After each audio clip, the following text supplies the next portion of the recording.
Saints fans and who that Saints News Radio. I am here with Mr. Bob Rose of the Bayou Blitz, and we are going to talk about let's talk about who's really America's team there, Bob. Yeah, seriously. Well, first of all, we want to welcome all of our listeners and thank you, as always, for having us into your homes and over your airways again on another Wednesday evening. We certainly hope that all of you and all of your families had a very enjoyable Thanksgiving. Our Saints certainly gave us an enjoyable Thanksgiving dessert, an early holiday present, by stuffing the dirty birds and taking care of business rather effectively on Thursday night. But as you pointed out, we are getting ready for a rather weird schedule anomaly in the NFL. You don't see too many times where the same team has back-to-back Thursday games. And then, of course, with the Saints traveling to Dallas to face the Cowboys, that's exactly what we get. Well, both teams have to face this week. But yes, indeed, we have the self-proclaimed America's team, the Dallas Cowboys, versus what we think is America's team, and that is our New Orleans Saints. Yeah, definitely. Want to get caught up on some housekeeping duties. First of all, for those that haven't heard, news broke across the airwaves this morning that Saints Hall of Fame linebacker Ricky Jackson was having an emergency procedure operation done on his brain, and Kyle and I were just talking about this before we went on to the air. Kyle, I thought you said that you had heard that he's doing all right. Yeah, he's doing fine, man. I know the Saints, Greg Bensel released a communication in that Ricky's doing well after the surgery, and I know the surgery was some sort of surgery to relieve some pressure on his brain. So I don't know what exactly the cause or anything to that nature, but just keep him in your prayers. Of course, the brain is a highly sensitive area for us all, right? Unless you're a Cowboys fan, you don't really use that much of it. But, we just got to keep our Hall of Famer up in prayer and make sure that he comes through this healthy and back on his feet for himself and his family. Yes, certainly. Ricky is widely recognized as one of the greatest players in franchise history. But more so than that, he is a very good human being, very active in charitable causes. And like you said, Kyle, we certainly wish he a speedy and healthy recovery. We also want to send out our prayers and well wishes to Willie Rofe and his wife Angela. A few days ago, Willie's grandmother, I believe she was 102 years old, but she passed away. So we certainly want to give our well wishes to Willie and his wife Angela as well. Willie, of course, as most of you know, was on the show a couple of weeks ago and is certainly a Saints great in his own right. Yeah, and if you got a chance to look at the picture of his grandmother, she was such a beautiful lady. You can tell she had a good, beautiful spirit to her as well. So he's definitely in our prayers. Yeah, but we do have an exciting show lined up for you. Obviously, we're going to talk about the Atlanta beatdown a little bit, talk about where the Saints are in the standings and where we go from here, and obviously preview the game against the Dallas Cowboys this coming week. I know one of our special guests tonight, and I'm really excited to have him. We mentioned the great Ricky Jackson, and we've talked on this show for weeks now about how well the current Saints linebacking core is playing. And I'm really excited to pick the brain out of another Saints great when he's able to join us, Pro Bowl linebacker Keith Mitchell. Well, so we're excited to hear from him. No, he's here, Bob. Keith, how you doing? Well, what's going on? How you guys doing? Good. Welcome to the show, man. This is Kyle, and you're here with Kyle T. and Bob Rose. Yes, sir. How are Glad you, to be here. I'm good. I'm good. Happy Thanksgiving to you and your family. Happy belated Thanksgiving and early holiday season. But we do really appreciate that you're taking some time out to join us tonight. Yeah, thanks for having me. And happy Thanksgiving holidays to you all as well. Who that? How about them Saints? There you go. That's what we're talking about, Keith. That's what we're talking about. Do you still follow the team pretty closely, Keith? I try to watch when I can. I always keep my eyes on the Saints because, it's like that just became a home for me. I fell in love with the city, the people, as well as the organization there. And, so my heart is, even though I grew up in Dallas, my heart is always seems to be in New Orleans, man. That's just a special place for me. Well, I've always said that all smart Texans are Saints fans, so you and Kyle are proof positive of that. Yes, sir.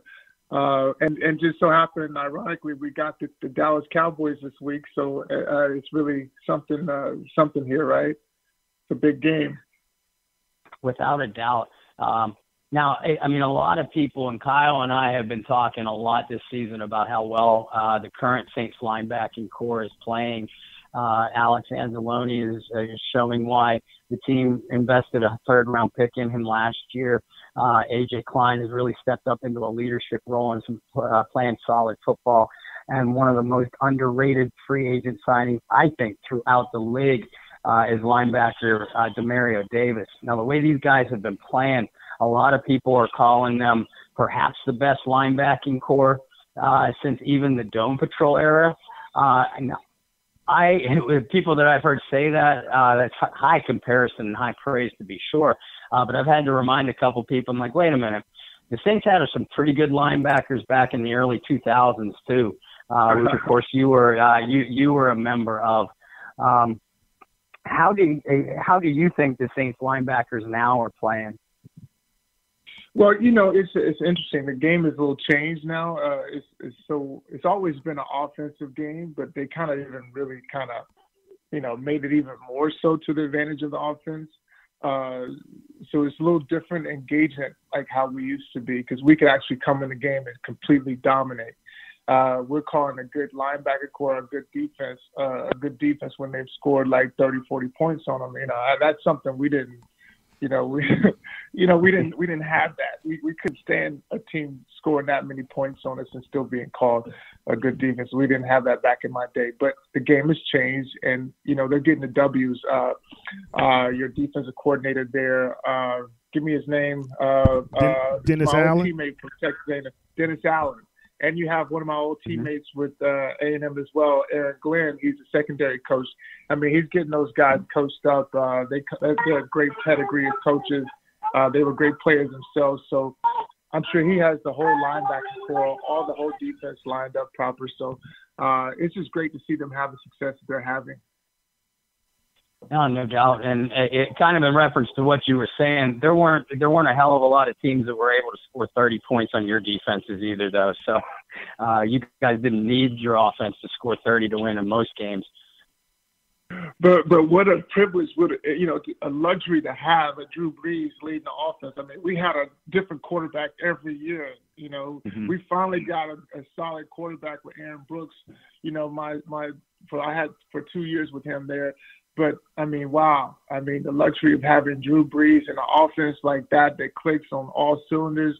I would love to play in alignment with that. Because when by the time the offense gets the ball and you're on defense, well, you can just pin your ears back and get after it. We kind of had to come from behind a lot of times. We had to kind of even dominate where they couldn't score at all so we could win. So it's just a different dynamic of game. But I'm really excited and happy that there's a new tradition there in New Orleans of winning and scoring and making big plays. So it's great to see. Oh, yeah. And, you were referencing some of the talent on your defense. Your 2000 team, I think, had 4 Pro Bowlers, with you being one of them. But tell us, as a linebacker, and I think the comparison would be accurate because of the way the Saints defense is set up now. You guys had such an amazing crew of defensive linemen ahead in front of you. How much does that help you as a linebacker, especially when you're playing against the run?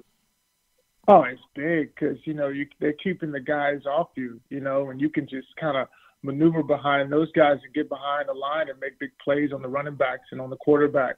So it really helps out a lot when you got that front four dominating like you have there. Which did you prefer playing against? Did you prefer lining up and pass rushing? Did you prefer dropping back into coverage, or did you just like to strap it up and take on the linemen and the running backs in the running game? Well, it's good to mix it up. I mean, you're going, that's a whole game. You got 4 quarters, so you can't just be in that physical form all day. It's going to just wear you out. I like to mix it up. I like to, definitely it's fun to, we used to call it pinning your ears back and really just getting around the corner to get after the quarterback. I mean, that's always fun, especially when the crowd, it gets so loud in the dome there, and they can't really hear the cadence. And so when they're behind and you can just pin your ears back and get after that quarterback, that's a lot of fun. But, the ego or the masculinity of football, it's always kind of good to buckle it up to and just hit those hard-nosed running backs right there, square between the numbers too, which you actually nowadays, hitting is kind of forbidden in the NFL, so I don't really know what they're doing out there. Well, Keith, when you look at today's defenses and some of the disadvantages the defenses have compared to yesteryear, so to speak, how as a linebacker is it more challenging to play the game these days versus when you played? Oh man, it's so different because our thing was to just punish the running backs, punish the people you hit, and our thing was just put your helmet right there in the chest and hit them as hard as you can. I mean, today's game is to the disadvantage of the defensive player. Period. In a sense of the longevity of that player and the health of that player, I understand, and that player can play a long time. But I came under hard-nosed coaches like Coach Dick Hazard. I mean, we were strapping it up, man. We used to call that kind of play soft play. You couldn't play in that era back when we were playing. But granted, everything changes, everything evolves, so we just got to play to the rules. So, the game has changed, and I think it is to the benefit of the player, but the game has changed.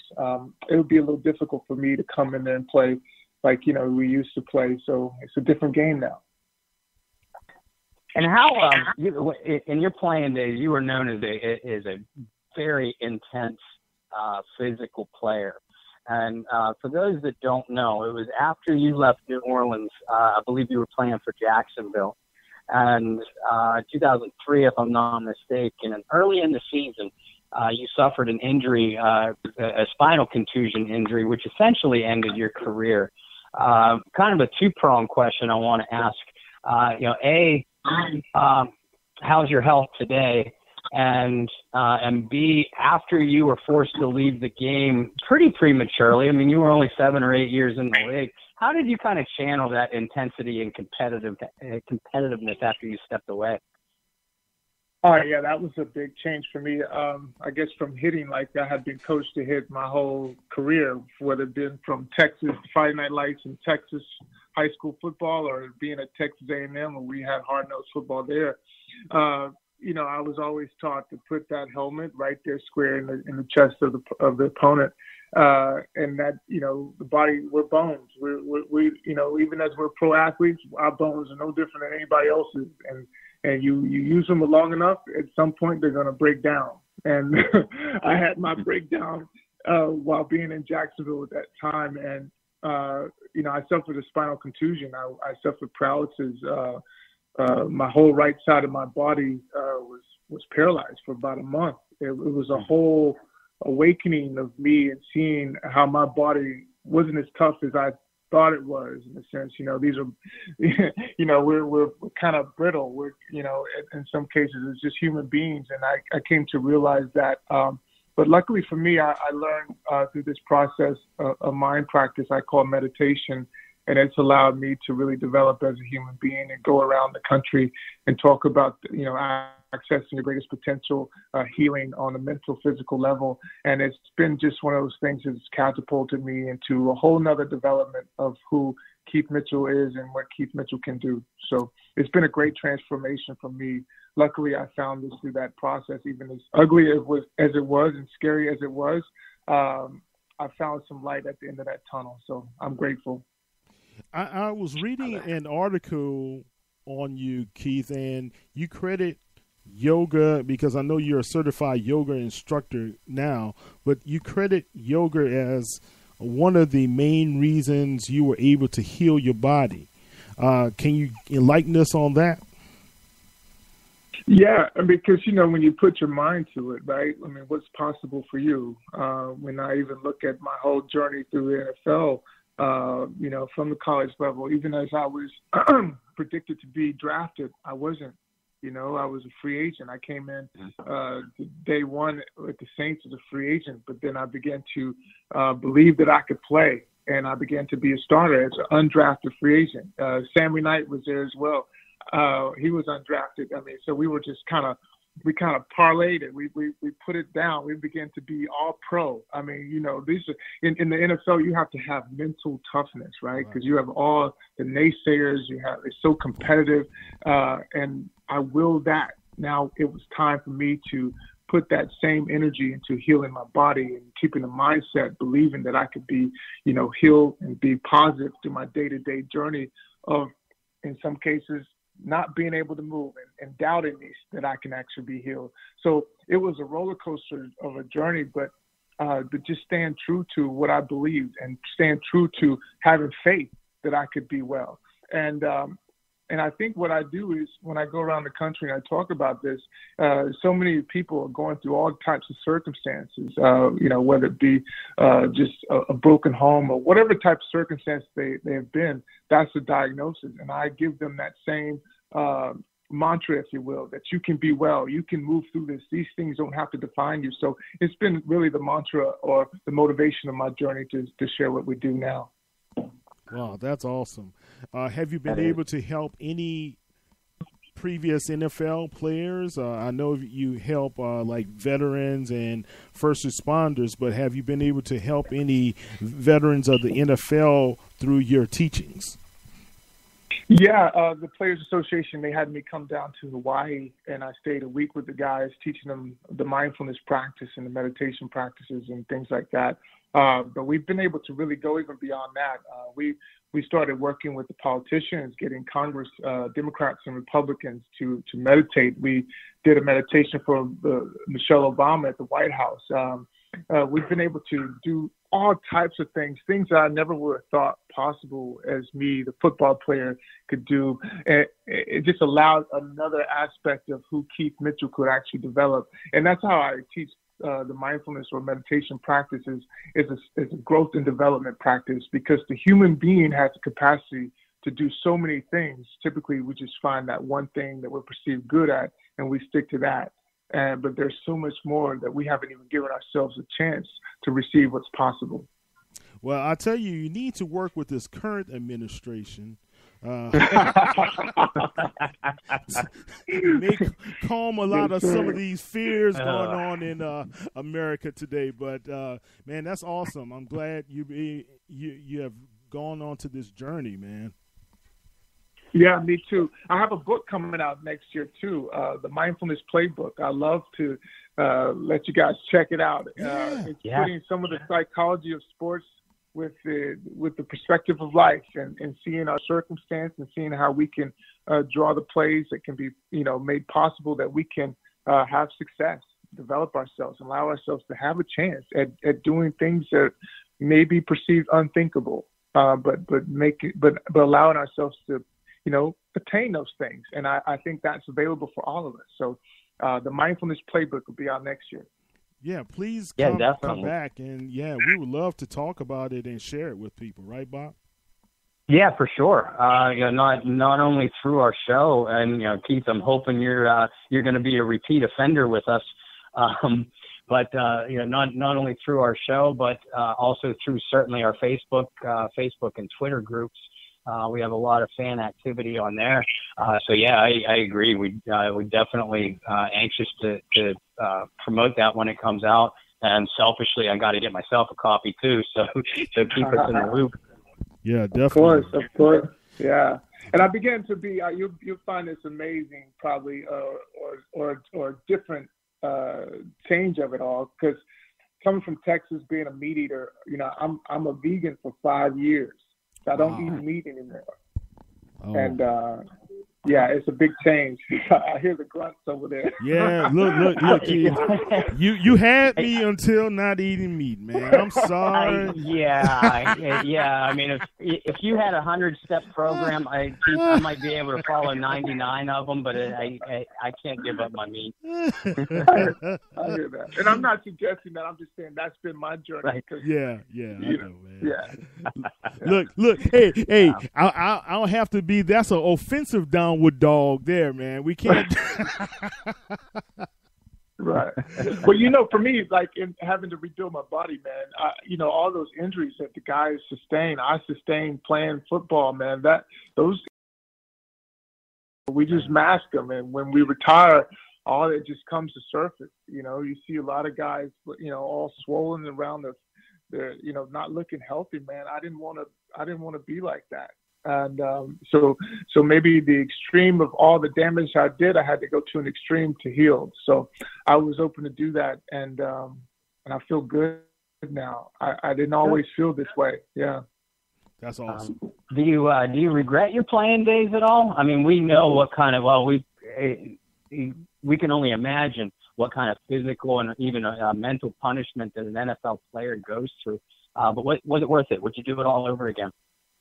Well, I really I enjoyed my time playing. I just wish I would have had the opportunity to know someone like a Keith Mitchell at that time when I was transitioning, because it's an identity that you're losing, that you've been attached to your whole life, and some people just get, football is an amazing sport. It's a great part of my life, but there's 90% of other things that I can get involved in too. There's so many things that I can grow into as well, and because we get so stuck in those things, and I'm not saying it's good or bad, it's just we miss out on opportunities of growing in other areas. And I got an opportunity to grow in other areas, and by allowing myself to grow, I've been all over the world to be able to share this message about mindfulness and about the possibility of embracing your greatness potential. You probably interviewed many athletes, and you hear them say this phrase, I'm getting better every day. Even like the All-Pro, soon to be Hall of Fame Drew Brees. I'm getting better every day.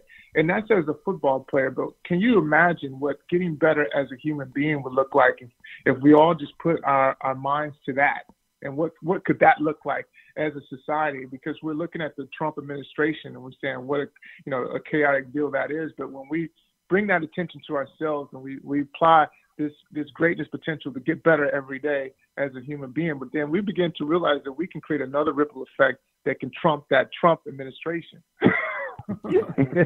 You know what? You're right. And I believe the power of prayer and meditation works. It has to. Now, Keith, let's get you back on the field for a second, because there's something that I always like to ask a player. The Saints are coming off of a big win, and it's a big win against such a bitter rival. Now, I know what you guys say, you try to approach every game equally and you try to maintain a certain level of intensity, but we're all human. And when you're coming off of a game that's so big like that against an opponent that's so hated like that, is it a little bit rougher to get back up to that level of intensity, or is there kind of a natural letdown by some players or some teams at times? No, I think it's good to have the back-to-back big games because you're rolling right now. You're really hot. And November is the thing. We have this saying, win in November, because this is the momentum that you're going to take into the playoffs. This is going to be a playoff atmosphere. Dallas is going to be ready. They're trying to salvage their season, man. So the Saints are going to have to be on top of their game. That front seven of the Cowboys is ferocious, and it's going to be a test for the Saints. But I believe the Saints come with their A game, it'll be no problem. I don't think they have the secondary they can hang with all the weapons that you have on that offense. So, but it's just going to test them mentally. But I think the atmosphere is going to allow them to raise up to that vibration, that level of playoff atmosphere, and I believe they'll prevail. Now, your 2000 team, you mentioned November and how big really all the games are from here on out, and how much is at stake. You guys obviously faced that same kind of season in 2000. But at the same time, that was the first time that a lot of you had been in that situation. I mean, and yourself included, a number of you guys went through a couple of losing seasons with Ditka at the helm, and kind of had to rebuild after the Jim Mora Dome Patrol teams disbanded.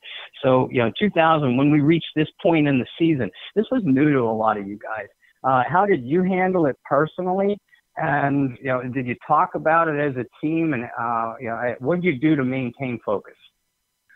Well, I think for us at that time, man, we were just kind of happy to be there. We were kind of, as you kind of surprise yourself that you've gotten this far, and it was a road. And granted, we worked our butt off for it, but I think that team compared to this team, it doesn't really compare. I mean, you got a captain, a coach on the field such as Drew Brees, who's been there before.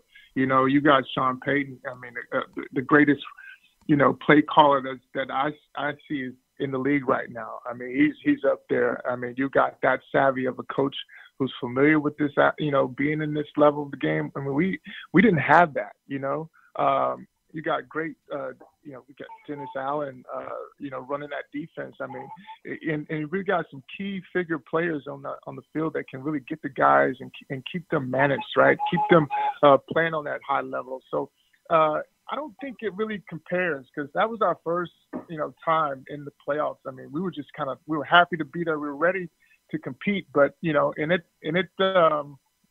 through the hard test of St. Louis. They call them the greatest show on turf, but when it came to Randy Moss that second week, man, they put us back in perspective, I guess. Yeah, that was tough to see, man. I was there when you guys clinched the playoff, and then the next week playing St. Louis. One thing that struck me about the team was how, I guess you say, how tenacious you guys were when it came down to when you got on that streak, when Aaron Brooks took over for Blake. You guys supported him. That defense really helped him out on many occasions. Just how tenacious you guys were as a team, and how motivated y'all played well together. And I appreciate that, and I'd like to say as a fan, thank you. Yes. Oh man, yeah, it was a privilege. It was a privilege to just be in that town and have the fans. I mean, I don't know if the fans realize this, man, but to land and come home from a road trip and seeing all the fans like lined up there, showing the support, showing the love, man, that's just that makes the player go out and want to win for that city even more. I mean, it was just a great experience in New Orleans. So as you're saying thank you to me, I'm saying thank you back for the city of New Orleans, the fans of New Orleans, showing that support and that love, because that really is, we really feel that, So when the lights were on in the dome, it was time to get down. It was time to put it all on the line, and I loved every moment of it. So thank you. Thank the city of New Orleans, all the great people there. Thank you so much for that, because I grew up so much just because from a guy straight out of Texas A&M, I was a kid. I became a man in that town, and man, I'll never forget those days there. So thank you to City of New Orleans. Yes. Awesome. And I echo what Kyle just said. We are very so appreciative for you and so many of you guys that have come through, past, present, and obviously future as well. But yeah, I mean, we know that you work your tails off, and it is nice to have this kind of venue to at least verbalize our appreciation, and we certainly appreciate your words back. Now, Keith, you played also in Houston and in Jacksonville. You want to compare the fan bases a little bit? Well, it doesn't even compare. Houston was kind of like going back home in a sense because I went to Texas A&M, which was not far from there, and but they were just kind of getting rebuilt, and it really wasn't the same. And then Jacksonville, I went there because of Jack Del Rio was with me in my first 2 years in New Orleans, and he got his head coaching job and asked me if I wanted to come, and I was like, sure. I knew the scheme he was running, so it was a perfect fit for me. So I went to Jacksonville, and that town was just kind of just getting turned on too. You see what they have now. They have a great team, a great defense in particular, but it doesn't compare to the city of New Orleans. I mean, so the energy in the dome. The legacy of the guys before us, the Dome Patrol, it was like a whole bar that was set before we got there, and we had to hold that, and so we had to live up to that every week. So it's two different types of, not even on the same page as what we have in New Orleans, but they're all experiences that I would cherish. But New Orleans is in particular. Something a little bit closer, a little bit more dear to my heart than the others. No, and guys, I wanted to ask both of you this, since both of you are from Texas. There's something, and I've never been the brightest light bulb in the room, but something that's always confused me about the Saints-Cowboys rivalry, which honestly seems to exist more between the two fan bases than the two teams on the field themselves. But you guys are from Texas. You want to each tell me a little bit about, why that is, why that exists? Because the two teams, the two franchises, for most of their histories, have been on kind of opposite ends of the spectrum. We're not talking the Falcons. We're not talking the Panthers. We're not even talking like the 49ers or the Rams, where the Saints have a bona fide reason and have had one for years. Why the hatred between Saints fan bases and Cowboys fan base?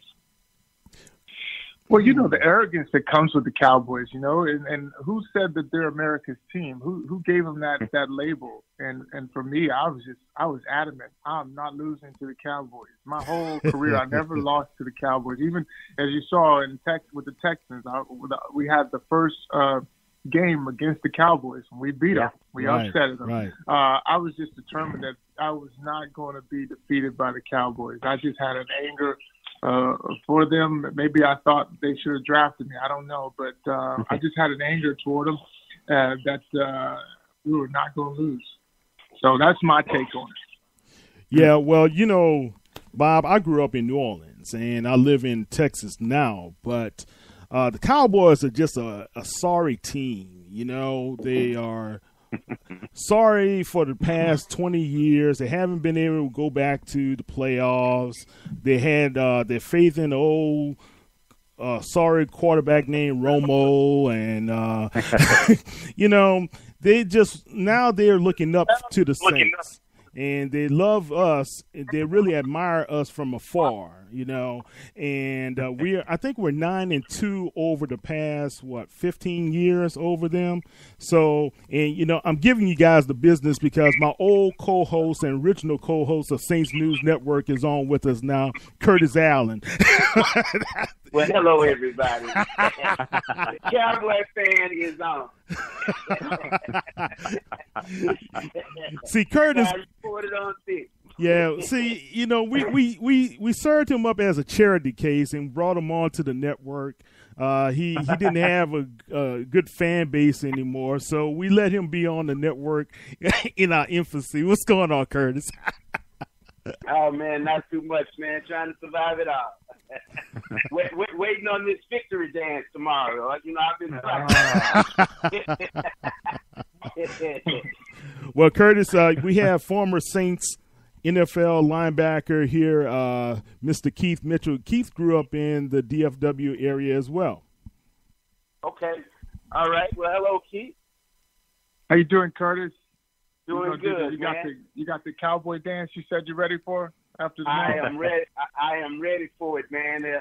It's a couple. I was Dallas born, Oak Cliff raised, so it's a combination of the two. It's a combination of the two. I think it's good. I hear you. I think they're going to show it with their A game, but I don't think it's going to be enough. Dak has to prove that he can actually throw the ball, man. You're gonna have to pass the ball in this league to get the big wins done. You got a heck of a running game, probably the best running back in the game right now, in Ezekiel Elliott. But he's got to get the ball downfield, and they haven't proven that they can do that. The Saints, they've been doing it all year long. That secondary, they better have their track shoes ready because they're going to be running up and down that field, chasing those receivers, man. So it's going to be a tough one. And then when they lock the receivers down, they got some running backs who can get it done. And Ingram and Kamara, obviously, those two, the dynamic duo, the best duo in the league at this point right now. So they're going to have their hands full, man. So I don't know. You may have to postpone that dance maybe to next week. I got it ready, man. I got to do it. And you're right. It's going. I am under. I understand. I fully understand that it will be a challenge tomorrow. I mean, you guys, the Saints have a very prolific offense, and your defense is pretty good too. So you all are clicking on all cylinders. You won 10 straight, so it's about time for you all to get a little full of yourselves. Had a little bit too much turkey on Thanksgiving, and give us this game. I think tomorrow, man. It'll be a little bit different for Dak. You're absolutely right. I mean, anybody that watches football and understands football knows that Dak does have to get better with respect to proving himself in the passing game. But I think tomorrow they'll open it up, man. It'll be a lot. It'll be more of a chess match than it's been in the past with a lot of the vanilla offense we've been running. The owner's already put it out there. He's told the team, you got to play this one like it's the Super Bowl. So, marching orders have been given from up top. I don't know if you guys heard what DeMarcus Lawrence had to say. Yeah, I heard that bleepity bleep stuff. But I love that. I love that. These guys have won a couple of games. They've gained some confidence, which I think, is needed. You got Keith, and you understand that. You got to have that. If you don't believe in yourself, then you've already lost the battle. So tomorrow, I think they'll open it up. You know what I'm saying? You'll see a little bit more motion, maybe a few more screens. And I think Dak will throw the ball downfield. And when I say throw the ball downfield, at least 20-plus yards or more tomorrow. Whether it's to Cooper, whether it's to Gallup, whether it's to Zeke. I think we're going to open it up tomorrow. We have to. I mean, we have to be able to not only play good defense, but we truly have to score with you guys. You know what I'm saying? So I'm looking forward to it on tomorrow. How important was that? I truly agree. But Jason Garrett, he hadn't proven that in a couple years. But I do agree they have to open it up, and it'll be good to see. It'll be a great game to watch. So I'll be tuned in. How important was that acquisition of Cooper for the team? Oh, Cal, initially, I've watched Cooper since he was drafted. I've watched a couple of Oakland games, and I knew that he was a good route runner. And I know he, set the league on fire his first couple of years, but the last 2 years he hasn't been that great. But so I was happy about the acquisition. I did not know, however, whether or not he was worth the first round. I know he's young, he's a big receiver, he's quick, he's fast, but because of the production that hasn't been there the last 2 years, I really wasn't sure if he was worth that first, but I can truly say now, given the lift he's given the offense, given what we've seen him do on the field, He's back. Defense is up a little bit. That has been a great acquisition. And that first round pick was well worth it because you're giving away a first, but you have somebody that's been in the league several years and has knowledge of what the NFL is all about. And more importantly, has that game experience that you wouldn't get if you would have used that first round on a guy coming out of college. So he's been very important. As you've seen, I mean, we lost the first game, but we won 3 straight with it, and he's been very critical to those games. So it's been a great thing to watch, man. I miss Dez. Don't get me wrong, I do miss him, but Amari Cooper is. I think he's the real deal. He just needs to get a little bit of help from the others on the receiving core, and we'll be all right. Yeah, he certainly seems like it. He is extremely sharp route runner, Curtis, like you said. And thank you, by the way, for taking some time out to join us. The intensity that's coming from you and from Keith. If our teams could match that intensity tomorrow, you're talking about an instant classic game. But I mean, Amari's addition has been big for the Dallas offense, and that's been especially evident the last couple of weeks. New Orleans made a similar addition to their defense when they made a trade with the Giants to get Eli Apple. And in the 4 games that Apple's been with them, that secondary has been playing so much better. And most importantly, they're not only eliminating or toning down the big plays, but they're making big plays and creating turnovers themselves. Keith, as a linebacker, and you had some good ones behind you. You mentioned Sammy Knight, and you had a couple others. How much more confident can you play when you know you have playmakers behind you to kind of cover up? How much more aggressive can you be up front? Oh yeah, you can really take advantage of the talents you have on the back end when you know you're going to be covered. You can actually you can play more to your leverage. You can cheat more and things like that. So it definitely is a confidence booster, and it's going to be necessary because they're going to have to step up because I think that is probably both teams' weaknesses, and particularly the Saints. I think they have talent that the Cowboys have, to just be truthful, in the secondary play. But that front 7 is where they make their money. But so it's going to be great to see. I think the Saints line is a little bit more solid than the Cowboys. They can protect a little bit better.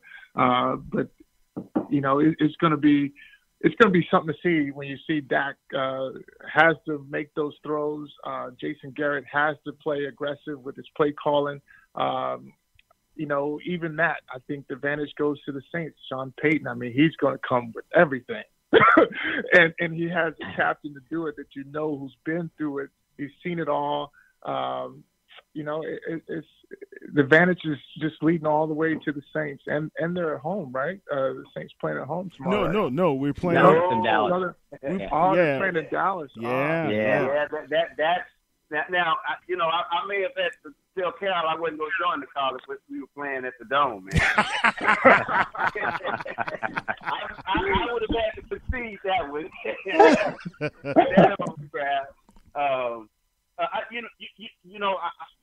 I don't necessarily. Eli Apple is a decent cornerback. I know he's been a good addition to the Saints. Does he travel? I don't. Of course, I haven't had an opportunity to watch many Saints games. I did watch the one the other day, but I haven't had an opportunity to watch many. Does he travel, or does the Saints typically play? Whichever side the cornerbacks are on, that's who they cover. No, Curtis, they mix it up though. They usually try when they line up in man anyway. They usually seem to try to put Marshawn Lattimore on the other top receivers.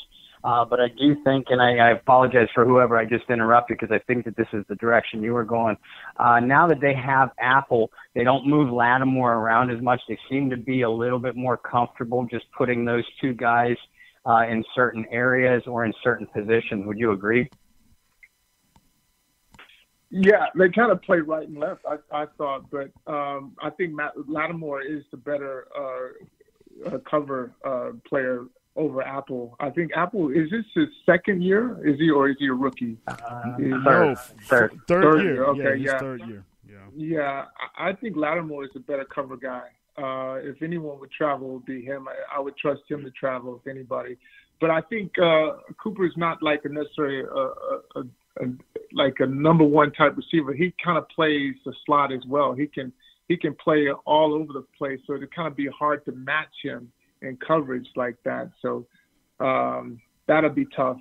So I see him being isolated a lot in that slot. So who knows? He'll probably be lined up against the safety if he gets in the slot. They can put him in, type of situations where that slot is going to be matched with a safety. So that's why it's going to be really imperative that Jason Garrett can pull out those play calls that he hadn't done in like the last 4 or 5 years and surprise us all and get those isolations where we can really take advantage of Amari Cooper and his speed, because he is fast. Yeah, Keith and Curtis. I heard that Jason Garrett got with Scott Linehan, and they were looking at some old Saints tapes from last year and the year before, and they were trying to mimic some of those plays, but they just didn't have the right players to do so.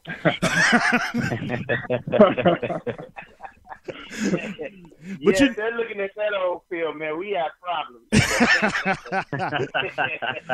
But let's be honest about one thing, man. I really am impressed with the play from Jalen Smith as well as Vander Esch. You guys talk about what you've seen from both of those two young linebackers of the Cowboys? Well, my thought is Sean Lee should stay on the bench for the rest of the season. I know Sean Lee, is a much smarter linebacker because obviously he's been in the game. He's seen a lot more. But Vander Esch, man, his athleticism, his speed has been surprising to me, quite honest. Jalen Smith has done a really remarkable job, man. Coming back from that injury, he has all of his lateral movement. He can twist his hips and turn. So a lot of that athleticism that he lacked last year, that is back. I think that coupled with moving Donald Jones back to cornerback has helped Dallas, and it's just the youth movement that we have, Cal. That's all been great for those guys up front, man. And the linebackers, the two linebackers have just been playing lights out. And what I love about it is they both had an opportunity to be the mic and call a lot of the plays, given, Sean Lee was out a lot last year. Jalen Smith got that opportunity. And then, of course, with Sean being out, Vander Esch being the youngest, he's getting that opportunity now. So I look forward to those guys, man, playing lights out on tomorrow as well as in the future. So that's what I got. That's my take on it. But we got the linebacker, the NFL on the line. Well, that you'd be surprised. That's why I agree with you. I think they have a better linebacker core, in my opinion. They've been getting it done all year. They're covering it fast. I love the kid from Notre Dame. I think he's a special player. I think Sean Payton's going to come and run at him, though. We saw last week when against Washington, Adrian Peterson was taking it to him. He didn't want to hit that play that hard-nosed football. And I think Sean Payton's going to come and bring Ingram and run straight at him, and then mix it up with the play-action pass and things like that. But I think we have to go advantage to the Cowboys with that linebacking core, in my opinion. Do you think this game can kind of fool people, guys? A lot of people, I've heard some pundits and analysts say it's going to be one of those lights-off games in the 30s or 40s possible. It could be one of those control games where if the Cowboys are able to maintain a run game with Zeke and take some pressure off of Dak, that we're not going to see too much of a top lights out type of game. What's your opinion there? I think we have to play a control game. Yeah. There's no way we can win trying to score with the Saints. We just don't have the offensive firepower, and as has been said on the call, we don't have the offensive mind, quite honestly. And that's just my opinion. I love my Cowboys, but we can't. Linehan and Garrett cannot match with your coach.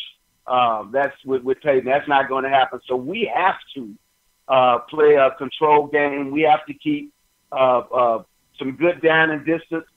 We have to do some. We have to convert a lot of the third downs that we're going to see, so that we can keep that high-powered offense off the field. That has to be key to our game, Cal. I truly don't see us matching points with the Saints. And Keith? Yeah, I agree with that. I agree with that. I think the Cowboys have to come out and manage that clock. I mean, you have the best running back in the game right now. I think you have to use him as much as possible, and off that play action to Amari Cooper and things like that. So I think that's got to be the game plan for them. Establish that run early. But I think in return, I think Sean Payton may do the same thing because that's a running game that they haven't really revealed, and they just have so many luxuries on offense. But I think that's something that they may just come in and run at them, because I don't think anybody's really ran at the Cowboys like they can, because you have the running backs that can do it, you have the offensive line that can do it. So it's going to be. It could be a totally different game than we're thinking. We're thinking the numbers are going to be on the board. I think there's going to be a sufficient amount of numbers being scored. But I think it's going to be more of a control, like a chess game, like see who's going to break down first. Okay. It's interesting to hear both of you say. I mean, it's going to be a really interesting battle on both sides of the ball, because both Dallas and New Orleans have top 5 running games, run defense. Like you think that your teams, that both New Orleans and Dallas, will be able to run the ball at least a little bit to keep the opposing defenses honest. Now, I want to ask you first, Keith, but I want to get all your thoughts.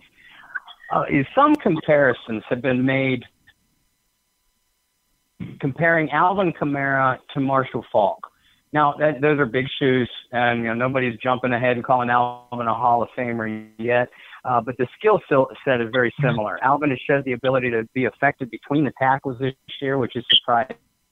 And we know what he can do out of the backfield as a pass receiver.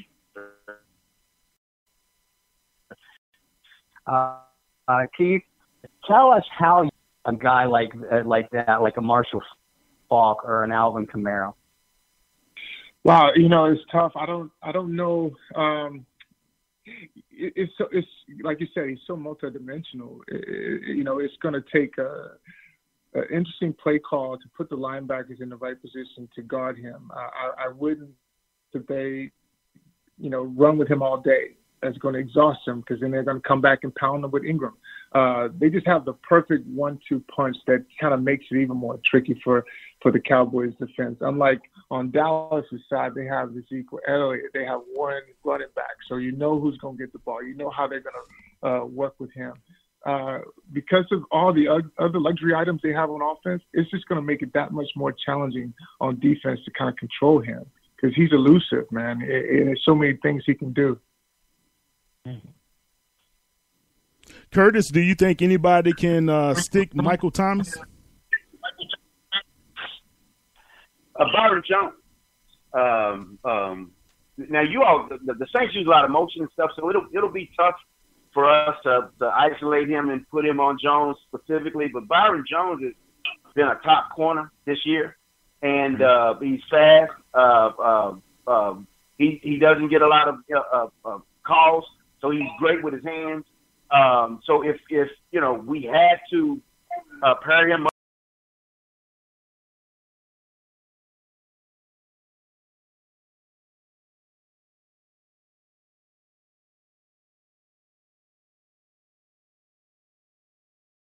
standing for a Cowboy. Yeah. But I think he's gonna have to stick on that island with Michael Thomas, right? He can't come in there and cover a running back. I mean, that'll be your best cover guy someone like receivers like that. I don't think they have the luxury to do that. I mean, both teams. I thought you asked about Thomas. I'm sorry, Kamara. Yeah, that's going to be tricky, Cal. I don't. Yeah, that's going to be tricky. You're right. That's why I was answering that question about Byron Jones pairing up with Thomas. Yeah, yeah. Is that what you asked for? No, I did ask. No, I did ask about Thomas, but Kamara, yeah, as well. It's going to be real tricky to do so. Bob, that's going to be real tricky. Yeah, that'll be real tricky. We have to the front has to establish some dominance right away. I mean, we have to try as much as possible to shut the run game down as quickly as possible. I know you all go to the screens and all that other stuff, but we have to shut that run game down right away. Otherwise, it'll be a flood opening because you all, as has been stated, you all have a lot of options on offense, and we're somewhat limited. Like you said, Ezekiel Elliott, everybody knows he's going to get the ball now. He is the top, from my perspective, the top running back because nobody's been able to stop him. The offensive line has played, fairly well. So I'm looking forward to him getting at least 120, 125 yards tomorrow because he's got to touch the ball at least 25, 28 times. Yeah, that's the key. He has to have multiple touches. He has to be in that 20-plus range because I believe the stat was when he gets 22 or more, you guys have won the football games. So if the Saints are able to limit the Cowboys, right there is the major key that we're going to start with because I don't think too many people are afraid of Dak making, like you say, Keith, the passes that are going to scare you, right? Right. And that's going to be to the advantage because now the Saints can put 8 men in the box, and play a one coverage on the back end. So that's going to be where the Saints are going to have an advantageous opportunity there. With the Cowboys now, they can't do that. They can't put 8 in the box because you got Drew Brees with, 3-4 weapons out there that can go deep and burn, and everyone got some burners on that team. So. It's just going to be a really tough task for that defense, and by them being able to get down the field efficient with so many weapons like that, that's in return going to limit Ezekiel Elliott's carries because they're not going to be able to run the ball like that because they're going to be playing catch up. Yeah. So it's going to be something to see, man. It's going to be something to see. Yeah, very, very good. Let me ask this question to everybody, and Bob, I want your thoughts here as well. When it comes to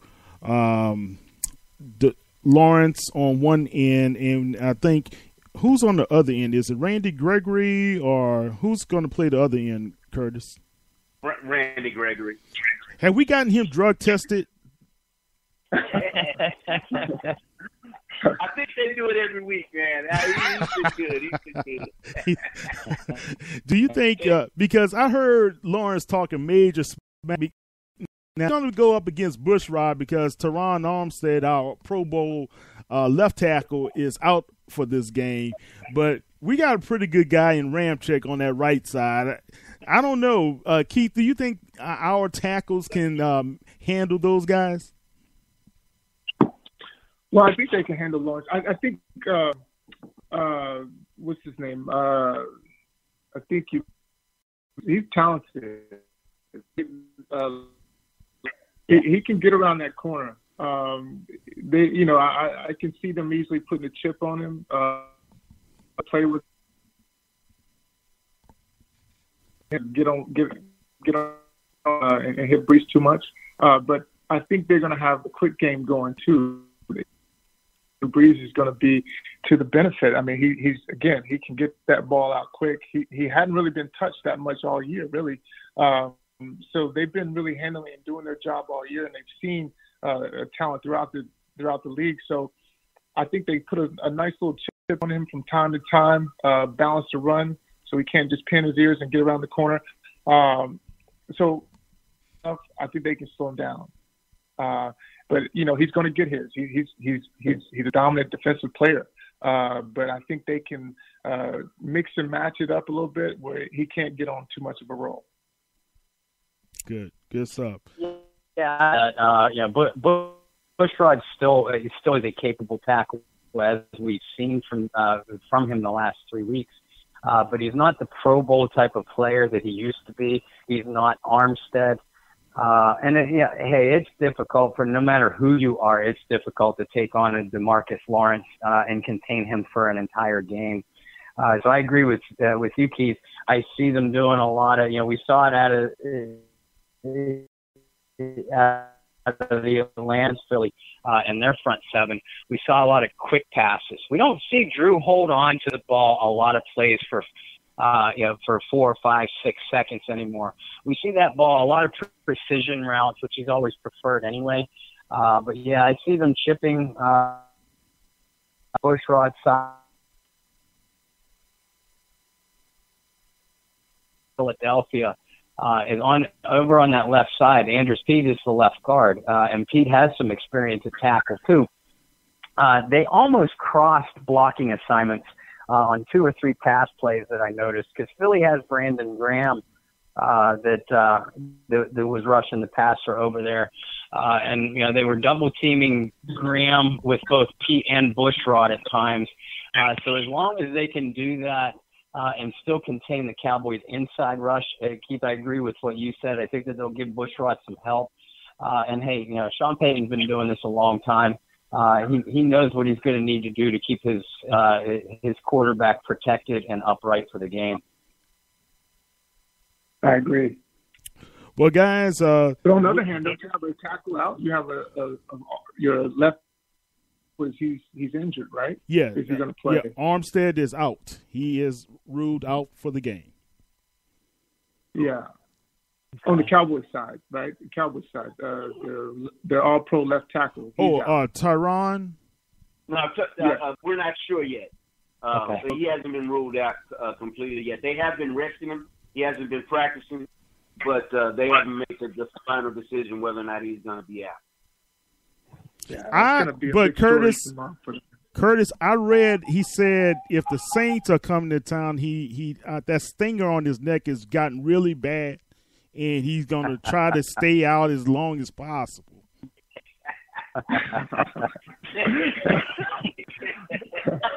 He said, "This ain't the Redskins." Curtis, do the Cowboys need to make the playoffs for Jason Garrett to keep his job? No. And that to me, that's unfortunate. I think Jerry Jones is really I think he has great chemistry.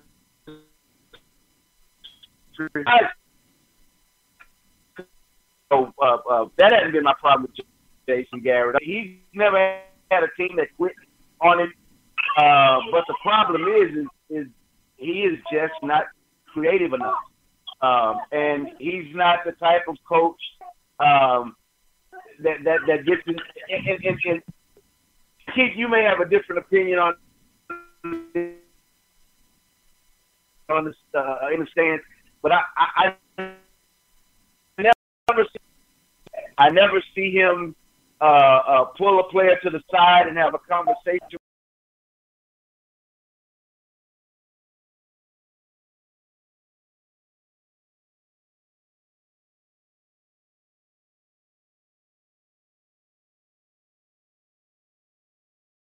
From my head coach, I want to see some level of being fiery, and I have never seen that Jerry got that. But as far as him losing his job, I think Jerry Jones is really comfortable with him. I think he handles the media extremely well. He handles all of the circus, that surrounds Dallas really well. And that's what Jerry wants out of a head coach rather than the other. So I think he'll be around probably for another 2 or 3 years. It was rumored that they talked about him getting an extension, and I think there's some truth to that. So after this year, I think he'll for at least a couple more years, which is disheartening. Oh my goodness. All right, guys. I know we're at the top of the hour. Keith and Curtis, we appreciate you being with us. Bob, any last questions? Wow. I mean, I could talk football with these guys the rest of the night. Like I said, the intensity from both of them is coming right out of the phone. Hopefully we can get both of you to join us again very soon. I hope you had as much fun as I did. But instead of questions, I'll ask for your game predictions if you got any. I say the Saints by 10. All right, Keith. Curtis. About that. I say the Cowboys 35, Saints 27. See, he's delusional. Curtis, I'm gonna call Lynn after the show to make sure that you take your medication. Okay. Hey man, Bob asked me for my prediction.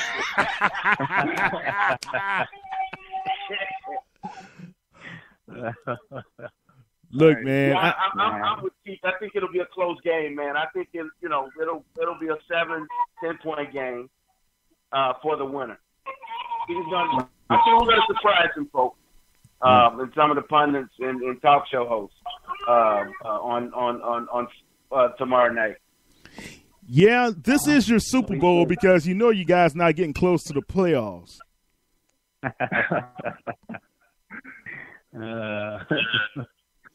All right. Well, Keith and Curtis, it's been a pleasure having you guys on, man. Thanks for having me. I enjoyed it. Thank you for inviting me, Cal. Okay, my buddy. I'll talk to you later. Nice meeting you guys. Nice meeting you guys. And Keith, you still with us? I'm here. Okay. Yeah, we certainly do appreciate you joining us again, and taking a few minutes. Your story was really inspiring too. Keep us posted on that book. We definitely want to have you come on as well. But thank you so much again for your insight and your analysis.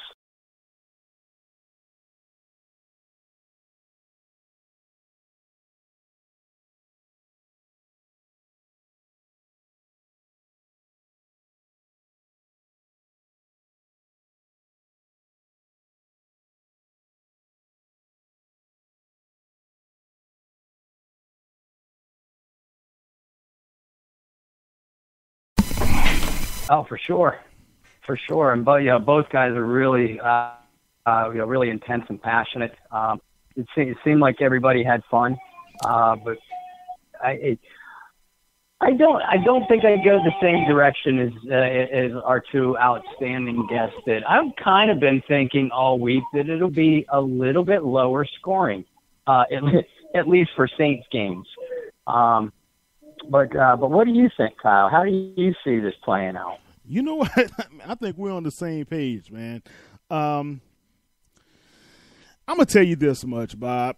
I wouldn't be surprised if an upset did happen. Who Dat Nation, I know you guys may get angry with me by saying this, but I think what's going to use and what usually happens I'm a big boxing fan, so I'm going to use another boxing analogy, Bob. What usually happens is that the person who is less likely to win the boxing match has to come out with a fiery intensity those first few rounds, right? And they have to take it to the person, so to speak. And I think we're going to see that from the Cowboys. Remember when they came into the Dome, we were 13-0? Those guys with Romo and everybody that came into the Dome, nobody gave them a chance. They took it to the Saints early and often, that whole game. Remember, just made Breeze uncomfortable the whole game. Saints never really got their footing, I think we can see that early on the first two quarters of the game. The key is at halftime. What's going to be the adjustment? If both teams don't have turnovers that first half and they're probably playing even, I would say advantage Saints. if we give up the ball early and give up a couple possessions to those guys and allow them to score touchdowns. That's another key from the Cowboys. They're not so great in the red zone. I think Dak Prescott is like ranked 5th in the league as one of the 5th worst quarterbacks in the red zone, So, but we have to be able to pay attention to his running ability. He's like Cam Newton, huge body, big, strong, young quarterback that is highly mobile. So if we can be able to contain that, be disciplined up front on the line, and going into halftime even, it's our game. But if they come in and they're showing more aggression and more passion than the Saints are, it's going to be one of those dogfights to the end. Yeah. And that's you hit on one key point that we haven't seen a lot of analysts talk about.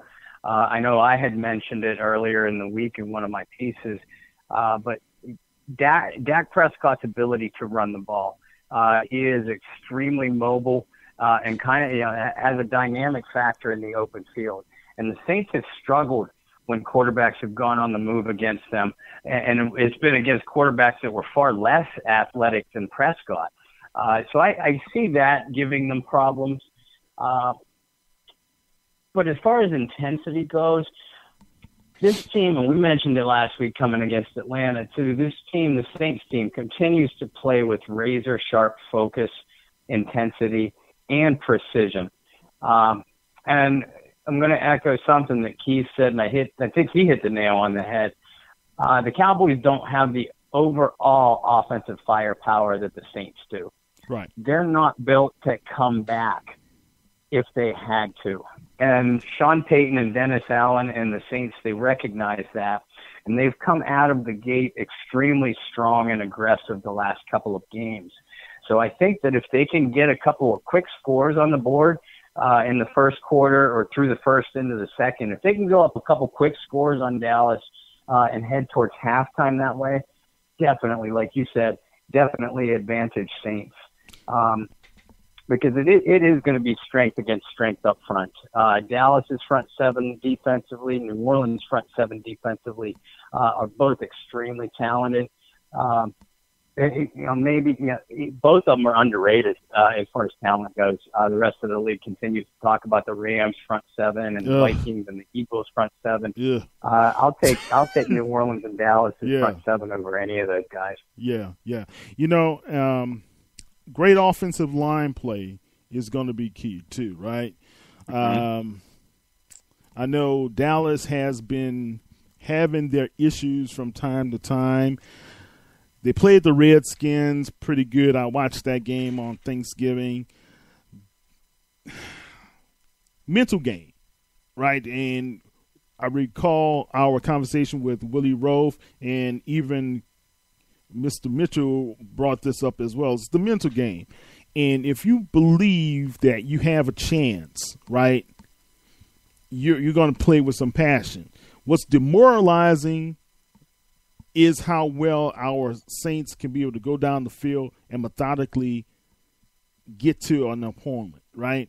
And if they allow that to happen, the first, I would say, 2 out of 3 drives, it's going to be a long day for those guys. So how well those linebackers are going to play supporting the run is really going to be the issue, or if the Saints are going to take advantage of the secondary. So let's say they key in and Byron Jones has a great game against Michael Thomas, shuts him out. You still have to contend with whomever else Drew Brees decides to throw the ball to. Right?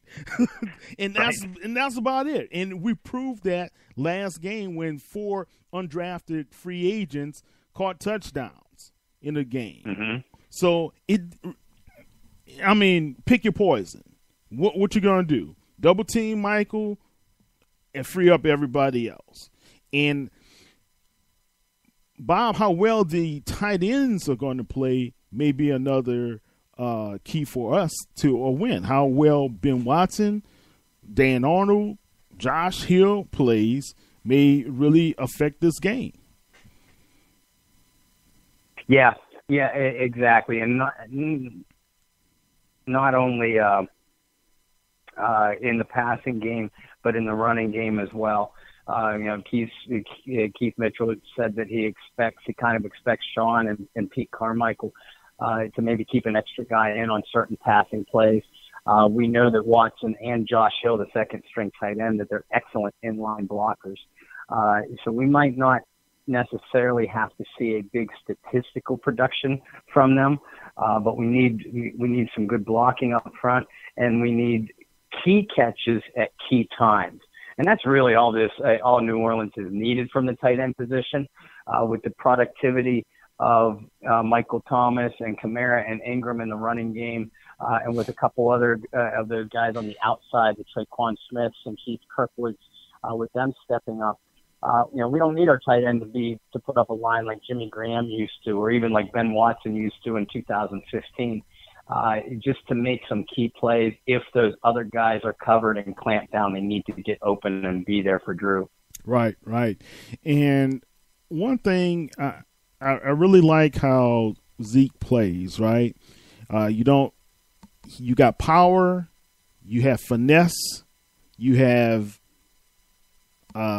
breakout speed, so you have to like their chances there, and how well our defensive the guys up front as well as linebackers going to handle him is going to be another factor. And will we put them in that position so they can abandon that original game plan that they will have for us and have to rely on the pass is going to be the key as well, man. Look, I mean, this is so many ways this can play out, right? Bob, the bottom line is the Saints going on the road have done very, very well. And I've been in that stadium where the Saints fans, they come out full force in Dallas. I don't know what it is, and I apologize. I should have answered the question you asked Keith and I earlier. It's something about after Katrina, because Curtis and I went to that game in 2006.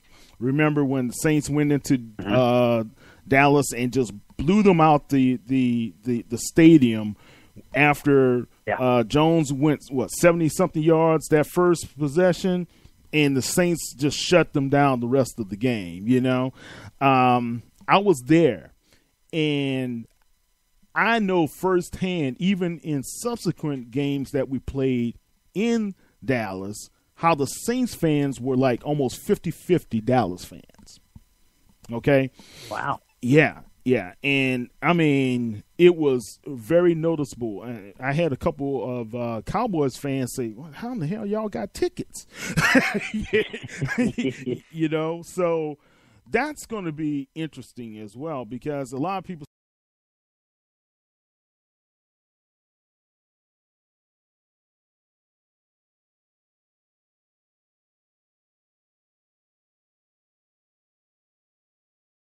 who that flavor in that stadium, that's going to bode well for us, man. We've shown up the past several times. Why not show up some more? And I think a lot of people are really geeked and ready for this game. Yeah, it certainly seems like it. And as Mr. Mitchell so eloquently pointed out, we're in November. We're in late November. It's after Thanksgiving. There is no more small game anymore. These are all huge down the stretch. Now, mathematically, if the Saints win on Thursday, tomorrow night, if the Saints win, they're in the playoffs. They've clinched the playoff spot. If the Saints win and the Carolina Panthers lose on Sunday to Tampa Bay, the Saints clinch the NFC South. So in other words, their spot in the playoffs and pretty close to the division championship is all but decided. But as we've talked about the last couple of weeks, it's all about playoff positioning now. The NFC is still loaded with teams that have a realistic chance to make a run for the Super Bowl. So it's all about matchups and trying to get as many of those games at home as you can. And the Saints know this, especially after having to go to Minnesota. And even though they played well enough to win that game, I think every single person that's affiliated with the Saints would tell you that if the game were in New Orleans, it wouldn't have been close. So all season they've been playing with that kind of focus. Yeah. And that's why I would be shocked if there was any kind of letdown tomorrow night. Well, look, DeMarcus Lawrence, whether you like it or not, he did give a little fuel to the fire with those statements. And I know Sean could be petty at times, and Barry Hursters wrote a pretty good article today about petty Sean. But look, Sean Payton and Drew Brees are 7-2 against the Cowboys. If I remember, that's the stat, right? 7-2, and when you look at that type of dominance over a team recently, that has to be in the back of their minds as well. And I recall that last walk-off home run Drew threw to C.J. Spiller, that's still fresh in their minds as well. And Lawrence was playing that game, wasn't he? So, you think about all of those things, Bob, and you have to start to say, I think psychologically right now we're in their minds, because you got to be in somebody's mind if you have one of your stars to say what he said. We're already in his mind.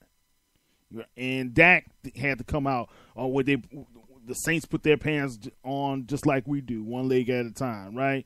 So we're already in Dak's mind. We're already in DeMarcus Lawrence's mind. Bottom line. And if you're in their minds already, ooh-wee. That's all I got to say, ooh-wee. Well, right, and I mean, forget social media and forget what analysts such as us or even the big networks. Forget what everybody is saying about the Saints or the Cowboys or anybody else for that matter. These guys watch film, and I gotta believe as they're sitting there, even if they're trying to appear outwardly confident, and that they're confident in their own abilities. I mean, they're professional football players, but the reality has to kick in at some point when you're watching film, especially on this Saints offense, and you say to yourself that there are so many ways they can beat us that even if I do my job as an individual defender, we could still get beat for a touchdown, and there's nothing that I can do about it, because it's not about stopping the run, just stopping the running game that's coming right at you, or just handling your wide receiver out on an island. There's so many weapons that the Saints, that New Orleans has. I mean, Ingram, Kamara, Thomas, they're among the top 3 skilled position players throughout the entire league. And, if you contain them, then what happens? Well, you still have a Hall of Fame quarterback to worry about. Maybe we'll get a little bit of pressure on him. And Atlanta did collapse the pocket a couple of times last week. Well, what's he do? Like you said, Brees turns around and throws 4 touchdown passes to 4 undrafted free agents. How are you supposed to compete with that? So like I said, when they watch film, reality has to kick in at some point, and it has to be daunting a little bit. Yeah. I don't necessarily think, and I agree with what you said, I don't necessarily think that what DeMarcus Lawrence said was necessarily out of line. And although it's been getting tacked up on the bulletin boards in the Saints locker room, that's not going to make the difference between a win or a loss. It might make the difference between Petty Payton coming out late in the game and maybe throwing an extra score on top at the end that he didn't necessarily have to. That's for sheer entertainment value. Mm-hmm. I don't think that the Cowboys have the firepower all the way around to compete with the Saints if everything else remains equal. Right. Look, Dallas went loss, win, loss, win, loss, win, loss, loss, win, win, win. right? And I'm looking at the people they won against. The Eagles, we beat. They won 27-20. The Dirty Birds, we beat. They won 22-19. They beat the Washington Redskins. We beat them on some ungodly number, right? So the ones they won, the 3 straight victories they won, we beat each one of those teams. And does that say that they have a better defense that they won those games? I don't think so. You know, I'm just saying the level of their competition may not have been that great for those wins. And this level of competition that's coming in to Dallas Stadium on tomorrow night is a lot different than they have viewed before. You know, they haven't played the Rams or the Chiefs or us or whomever else who is a decent offense at this time. I'm looking at everybody they've played on their schedule. I don't see anyone who had a high caliber offense that went into that stadium and beat them, you know, or they beat. I don't see anybody on their schedule that they beat that's really a formidable opponent. That's my opinion. No, there's a lot to that, and I mean, not only that, the numbers bear it out. Dallas is only averaging around 21 points a game, and they've been held under 20 points 4 times. Now, I think they won 3 of those games, which is a testament to their defense. But they weren't. But those offenses were not up to snuff. That's right. I'm like, okay. Well, if let's take the Rams, us, and the Chiefs are out of the mix. Who else is a pretty good offense in this league? You'd have to say, I guess, Pittsburgh, and we'll make fun of them in a few weeks. Okay, all right. So they haven't played Pittsburgh. No. Atlanta has a dynamic passing offense, and they can roll up numbers. But we know from seeing them twice this year, we know that the Falcons are a severely flawed team. Okay. They put up pretty numbers, but that's about it. And I watched that game, and what's his name? Steve Sarkisian called a horrible game. Mm-hmm. Okay. Julio Jones didn't show up again. You know, they made too many mistakes again, just like they did with us. So I'm like, okay, give me something else, because Ryan was not that great. He wasn't that sharp that game as well. He missed a couple of critical passes, you know. So, and they played at home. That's what made that so strange. They played at home against the Cowboys and lost, man. Yeah. I don't know, man. I just say wait till halftime. If we get that ball coming out the tunnel at halftime for that second half, and we went in right before and scored, it's going to be bad for the Cowboys. That's how I feel, man. I know I shouldn't be so biased, guys, but this is Saints News Record Radio Network, so we got to be able to put it out there like this. And Bob, man, I know I'm kind of talking a lot today, but I just feel so passionately that this may be the last primetime game the Saints are going to have a chance to view their wares in front of everybody. I know we got the game of the week that's going to be with Pittsburgh, you know, but that's still. Isn't the first Carolina game on a Monday night? Is it? Don't quote me on that. I think it is. I'll check the schedule. You may be correct. There's something to what you're saying. Name the last time a Sean Payton team has played poorly in prime time. Yeah, I mean, it doesn't happen often. It's been a long time. Some, there's been closely contested, but you'd be hard pressed to say Thursday night, Sunday night, Monday night. I can't remember the last time a Sean Payton team played poorly in that kind of venue. You're right. Yeah, we do play Carolina prime time. So, I mean, right now, I think Sean Payton, he wants to put a lot of pressure on the rest of the league, and we have to stay pace or keep pace with our rivals in LA at this time as well. Mm-hmm. So that's what makes this a game where Drew Brees is going to still be dialed in. Those guys are still going to be focused, and their focus is to be able to win this game. Yeah, I agree with you. An interesting number. Brees has played the Cowboys 7 times as a Saints quarterback. There's only been one time in those 7 where he's thrown for under 300 yards, and that was he threw for 298 in that one. I'm not gonna. I think I wrote about it in one of the articles tonight, and I touch on it in the one that I'm going to release tomorrow morning about the series history. But Drew has always had prolific games against Dallas. Now, every year, every team is different. We know that.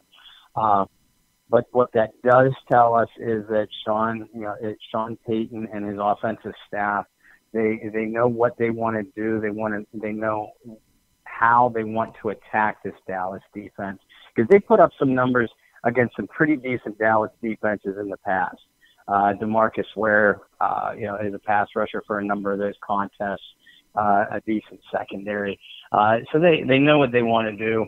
And this, I don't think many people would disagree with this statement. This is probably the most balanced run, pass, option attack that Payton has had during his time in New Orleans. Yeah. And he uses every bit of it. Definitely. I have to concur with you, my friend. This defense balances so well with this offense. Last year, you saw our defense gelling and starting to balance well with our offense, but this year, I think they really got it working on all cylinders, especially at the important time of the season right now. It's good to have what they say, September and October are great to have those type of wins, but people don't. It's November and December is what people remember, right? So. And this is the time that we have to be the team that people are going to remember. Man, bam, the Saints are ready. They're ready, and they're going to put some hurt on somebody. Not Phil Simms, but Chris Simms mentioned this a couple of weeks ago when he called us the bullies of the NFL. Right? I can't believe he even gave us some acknowledgement, because he and Lefko talked about us afterward, and they've been kind of quiet since. You notice that? Yep. I tell you this much, man, Bob, I think this has to be one of those games where the Saints win, because we're on the road the next 3 games. Cowboys, the Bucks, and the Panthers. So, and then we wrap up 2 games at home against the Pittsburgh Steelers, which I will be at that game, and the Carolina Panthers. So, let's see how things transpire tomorrow, my friend. My prediction, I think it's going to be probably like 28. No, not 28. Let's say 24-17. That's my prediction. I have it, and I'm playing spoiler alert a little bit, because I think everybody that follows my work knows that on game day mornings I always release an article that I have fun with it. I talk about the series history against whomever the opponent is, and then my final paragraph I make a prediction for the final score. But I'm going to go with Saints 27, Cowboys 14. 27-14. Okay. All right. I see you, man. Well, look, we both think it's not going to be that high scoring, but it's going to be a closely contested game. I'm with you on that. If it's a breakaway game for the Saints, I can see that as well. So let's just make sure that our guys come out of this game healthy and ready for the stretch that they have ahead of them against our division foes as well as the Pittsburgh Steelers. All right, Bob, good show tonight, and tell everybody how they can be able to follow your work. Well, guys, I'm everywhere, as I say every week. I am on both Twitter and Facebook. On Twitter, I can be reached at BobbyR2613. Over on Facebook, I am Bob Rose. I am active as I can be in most of the Saints discussion groups, at least the ones that they'll let me into. Look, they have banned me from a few, so I know. I call it I'm a political prisoner when I get banned from someplace. My articles can be found through Canal Street Chronicles, and they can also be found on Facebook, Canal Street Chronicles, or over on Twitter at SaintCSC. And if you aren't a member of our Bayou Blitz Facebook group, shame on you, because you are missing out on loads and loads of fun and great information. We're creeping up on 1,400 followers and members of our Bayou Blitz group family. Many of them, they like to post their thoughts, ask questions. They get involved and help out each other. If somebody missed something news-wise, others are quickly there to fill them in. All of our members do a great job at keeping on top of breaking news with our New Orleans Saints, or really even throughout the NFL. It makes yours and my jobs really a lot easier and certainly a lot more fun. So I want to thank everybody for all the hard work that you're doing in that Bayou Blitz group. And if you have a friend or a family member that does enjoy New Orleans Saints football, there's a lot of, or just the NFL in general, there's a lot of great groups out there. There really is. But please steer them our direction as well. The more the merrier. We're having a lot of fun. Nobody gets bullied. Everybody, there's a tons of support going on in there. So thank you and much love to everybody for that. Yeah, definitely. Bob and you guys are doing some great works over at Canal Street Chronicles. Keep up supporting those guys over there. But you can also follow us at Saints News on Facebook, Twitter, Instagram. And you can be able to follow us also online at www.saintsnewsnetwork.com with Barry Hurstis and all of his featured articles. I think Barry cranked out around 8 articles today. So, yeah, he has some really groovy stuff, man, especially with the Petty Sean. I think, man, in the first hour, we must have had around a couple thousand reads. So great stuff from Barry. Also, guys, don't forget, you can be able to also follow all the Saints news across the web at www.saintsnews.net. And also, if you haven't downloaded us yet, we have an app that's been out there for the past several years on Google Play. Look for the Saints News Network app, and you can download that for free. This is Kyle T. Mosley of Saints News Radio Network. I'm here with Mr. Bob Rose of the Bayou Blitz. Guys, let's have a great game on tomorrow, Bob. And wish you and your family well. You guys stay warm up there. I know the weather can get a little nippy, but tell Will put on a good coat and cover that head, and you guys will be all right. All right? Yes, sir. All right, buddy.